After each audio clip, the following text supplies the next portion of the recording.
An auditor's report on special purpose framework statement would contain a restricted use paragraph when the financial statements are presented using the cash basis. I just told you, you don't have to restrict under the cash basis. Therefore, 1 is not a correct answer.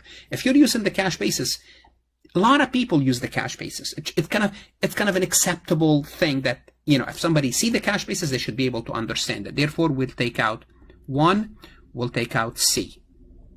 Income tax basis. Do you have to restrict the report if it's on the income tax basis? And the answer is no.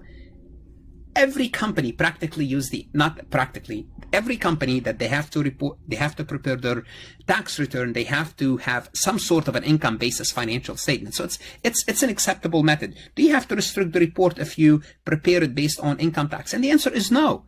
So these two, you don't have to restrict anything. Therefore, the answer is D.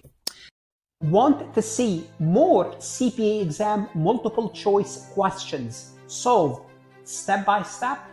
At farhatlectures.com, you will get hundreds of video solved MCQs step by step, including previously released AI CPA questions, previously released AI CPA simulation, in-depth lectures and resources to prepare for the CPA exam, AI tools that's going to help you study smarter, not harder, CPA exam podcast lessons where you can learn on the go.